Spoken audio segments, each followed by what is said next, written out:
Hello all, അപ്പോൾ എൻ്റെ ഒരു വൈകുന്നേര കാഴ്ചകൾ കണ്ടാലോ. 4 മണിക്ക് ശേഷം ഇതൊക്കെ തന്നെയാണ് കേട്ടോ എൻ്റെ പരിപാടി. ഇനി മലയിടിയണമെങ്കിൽ ഒരു 8-8:30 ആവും. മോള് സ്കൂൾ വിട്ട് വന്ന് വൈകുന്നേരത്തെ പ്രയറൊക്കെ കഴിഞ്ഞാൽ ഒന്ന് ജസ്റ്റ് പുറത്തിറങ്ങും കേട്ടോ. നമ്മുടെ കിച്ചൺ സൈഡിലുള്ള പാഷൻ ഫ്രൂട്ടിൻ്റെ വള്ളികളാണ് കേട്ടോ. അത്യാവശ്യം കുഴപ്പമില്ലാത്ത കായ്കളൊക്കെ ഉണ്ടായിട്ടുണ്ട്. അതിനുശേഷം ഞാൻ എൻ്റെ കൊച്ചു ഗാർഡനിലേക്കാണ് കേട്ടോ പോകുന്നത്.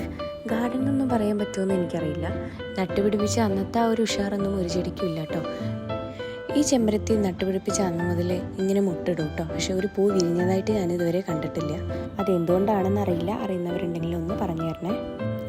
റൗണ്ട് അടിച്ച് അവസാനം ഞാൻ എൻ്റെ കുഞ്ഞുങ്ങളെ പോലെ തന്നെ നോക്കിക്കൊണ്ട് നടക്കുന്ന എൻ്റെ കൊച്ചു കൂട്ടുകാരാണ് കേട്ടോ ഇവർ. അപ്പം നമ്മുടെ കുഞ്ഞാമ്മയ്ക്ക് നല്ല ഉറക്കിലാണ്. അവൾ ഉണർത്തിയിട്ട് എനിക്ക് എൻ്റെ ഫ്രണ്ടിൻ്റെ വീട് വരെ ഒന്ന് പോകാനുണ്ട്.